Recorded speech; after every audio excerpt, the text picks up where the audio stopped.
কেবলমাত্র ভগবানের চরণ ব্যতীত আর কোনো কিছুর উপর নির্ভর করে। তো এই সম্পূর্ণ কাজটি সম্ভব হতে পারে তখনই সেটি খুব সহজভাবে হতে পারে শেষ শব্দ সেই শ্লোকের, গুরুদেবতা আত্মা।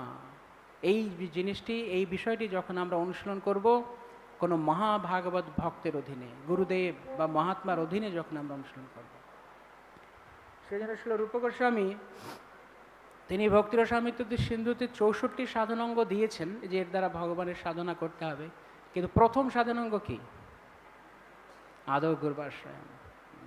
যদি প্রথমটা না হয়, প্রথমটা হচ্ছে দরজা। এই দরজা দিয়ে না ঢুকলে বাকি 63 সাধনাঙ্গ বৃথা।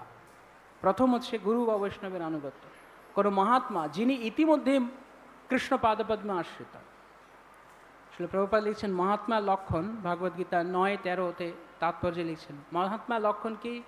তিনি সদা সর্বদা তিনি দৈবী প্রকৃতির আশ্রয় থাকেন। দৈবী প্রকৃতি কে? কৃষ্ণের পাশে যিনি দাঁড়িয়ে আছে তিনি দৈবী প্রকৃতি, অর্থাৎ আরেকজন মহাভাগবতের বা আরেকজন ভক্তের আনুগত্য। এইটি হচ্ছে ভক্তের মনোভাব, সর্বদা গুরু বৈষ্ণবের আনুগত্য।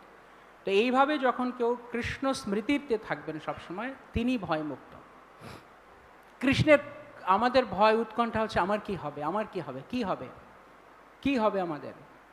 যখন আমরা এটা ভাবি আমার কি হবে, তখন আমি ভাবছি আমাকে দেখার কেউ নেই, অর্থাৎ আমি ভুলে গেছি যে আমাকে সবসময় একজন দেখছেন। কে দেখছেন? কৃষ্ণ। হরে কৃষ্ণ। শ্রীল প্রভুপাদ কি জয়।